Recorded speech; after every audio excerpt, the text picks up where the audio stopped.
I'm now speaking with Jim Wallace, Libertarian Candidate for the Governor of Indiana, and you'll probably be the next Governor of Indiana.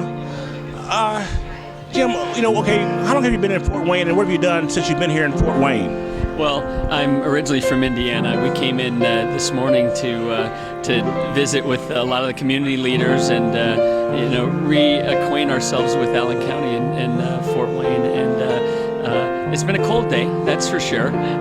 But it's always good to be back up in northern Indiana where I was raised. So, well, one of the reasons why I am appreciative of your inviting us over here to speak with you is it's about the history of Fort Wayne and history of Indiana, because this is the Bicentennial year of Indiana, and it seems like history has been rewritten as we speak here. Number one, why do you feel it's important to be as authentic as possible and make sure that everybody's represented equally in history? That's a great point and a great question. I'm the product of public education here in Indiana, and I'm astounded at how little resources were really available to us to learn about the heroism of Anthony Wayne and other folks here, and how it might be shaded a little bit differently in the textbooks that we all learn from. And I really grew as a person when I got to learn more about the Indiana Territory and the development of Indiana when I went away to college. And at West Point, we dived pretty deeply into the origin of the United States and the places of the relative places of the states, and then United States as a whole on the world stage. And I have to tell you, I learned a lot that I didn't know when I was here, and sometimes it's surprising. And I think that probably understanding some of that helps me appreciate more the diversity that Indiana really stems from, and we need to celebrate that. When you said West Point, I remember I was speaking with the Miami chief a couple years back, and he said that Chief Little Turtle was being taught at West Point, his war tactics, because of the way that he was able to defeat the Americans. But one thing I was curious about is, you mentioned Anthony Wayne, and Anthony Wayne was a great warrior and all that, but we talk about him, but we don't talk about why he came, and what would have happened if he would have lost the battles here.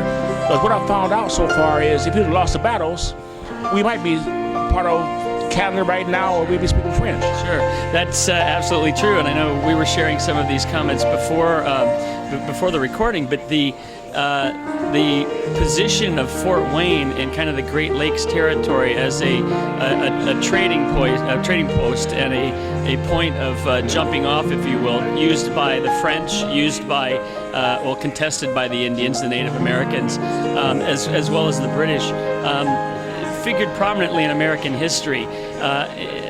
Anthony Wayne, of course, was critical to defending that area, and had his efforts not been successful, the Great Lakes region could be very different, as you know.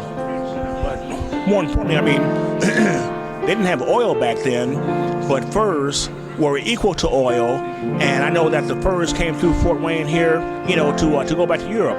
But my point for bringing that up is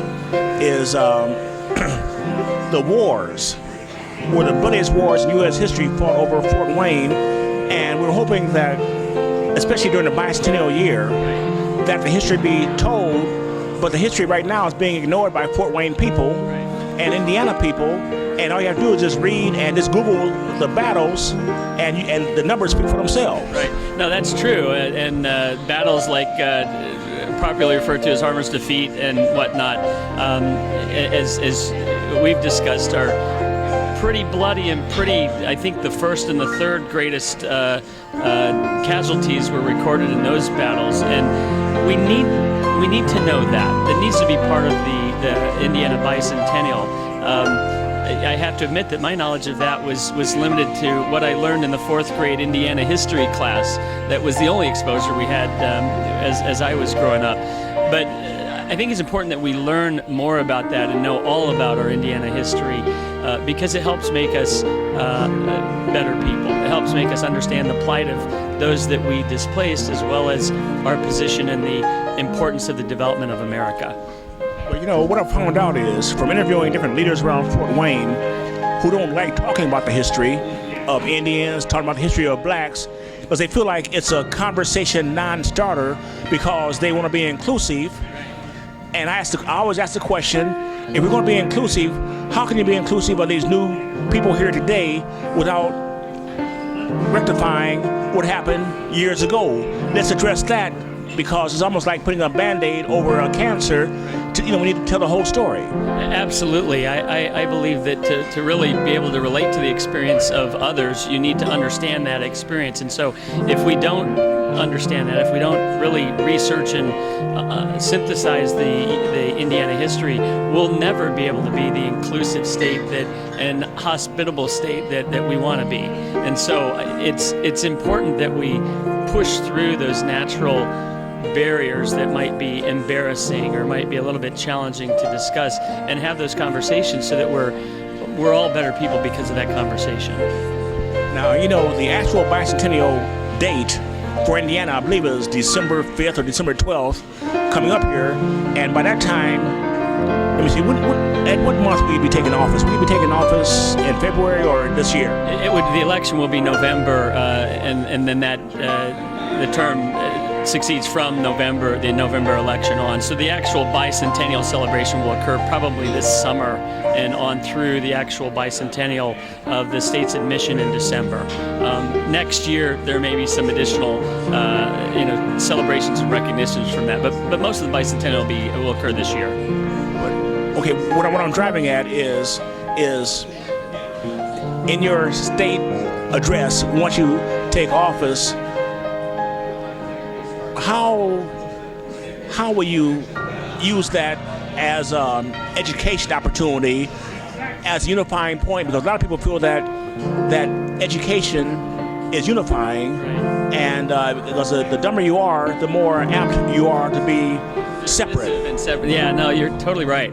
I think my perspective on that would be to, again, embrace it, and as part of the state's celebration in 2016, extending through 2017, is to really embrace who we are and how far we've come. I grew up in the western part of the state, Jasper County, which is just across the county line from Roselawn, which I believe was one of the centers of the Ku Klux Klan influence earlier. And we need to be aware of that. If you're not aware of the good and the bad of your experiences, you'll never be able to improve. And so I would embrace wholly the knowledge of our entire history, the good and the bad, and I would certainly focus on that to bring folks together and drive forward as a state of welcoming and vibrant influence in the Midwest.